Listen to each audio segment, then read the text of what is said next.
Good evening. I'm Memman in the Executive of the Fiji Sun. Welcome to Fiji's only TV editorial show. In my say this week, I will speak on our bilateral relations with China. China is now the global leader in economic progress. Very Whiteside, the governor of the Reserve Bank of Fiji, said, and I quote, "It is said that when China sneezes, the whole world catches a cold," implying that developments in China have an important impact on the rest of the world. Close quote. While China comes under scrutiny for its human rights record from time to time, it has earned respect for its performance in the global economy. The human rights issue is relative and is based on a whole raft of conditions. Even Australia has now come under the spotlight. A leading light in the region on democracy and human rights, Australia now faces scrutiny from the United Nations. Last week, an Australian delegation appeared before the United Nations Human Rights Council in Geneva for what's known as a Universal Periodic Review. All of the UN's 193 member states are required to undergo the review, which aims to examine every aspect of a country's human rights record every 4 years. The first and last time Australia was in the hot seat was in 2011. Among the issues Australia was grilled about included offshore processing centers for refugees, marriage equality, violence against women and children, indigenous land rights, and counter-terrorism law. So the human rights issue must be seen in its proper perspective. China has become a major trading partner for Australia, New Zealand, and other economies that we do business with. It is the United States' largest creditor, holding the highest amount of U.S. Treasury securities. Because of our links to these economies, developments in China also have a significant impact on our economy. Our trade with China has grown in leaps and bounds in 15 years. According to the Reserve Bank of Fiji, Fiji holds a deficit with China that has grown exponentially from around $32 million in the year 2000 to approximately $490 million in 2014. Imports include machinery, vehicles, food products, clothing, footwear, iron, steel, chemicals, and furniture.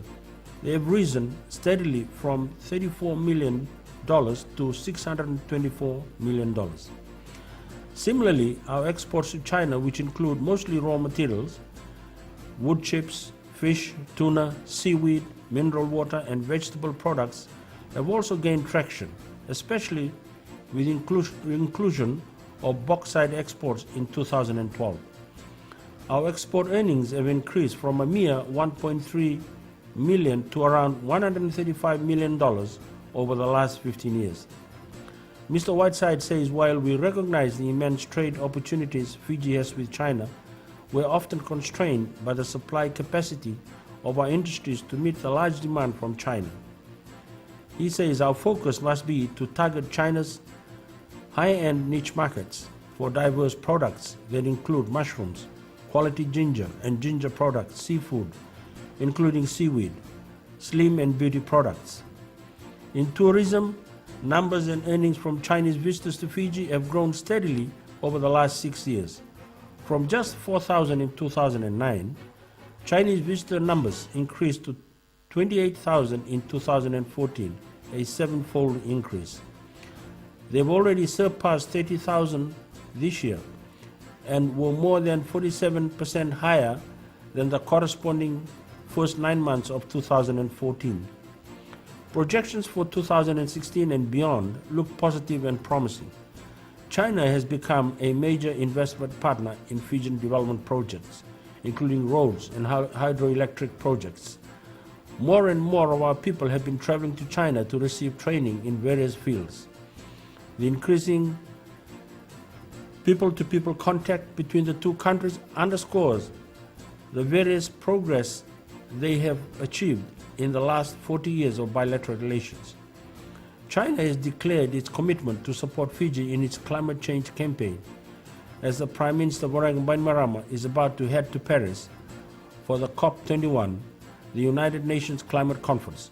and voiced the concerns of the small island states about carbon emissions and rising sea level.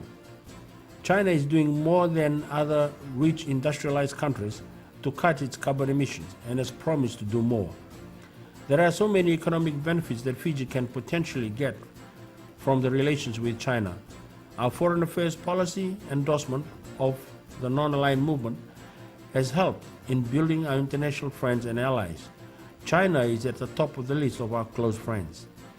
We are right up there with our close neighbors, Australia and New Zealand, in strengthening our relations with China, which is now a major player in the Pacific. I am Neman Intelemetiki, and that was my say this week. For more of my views, you can read the Fiji Sun. See you next week.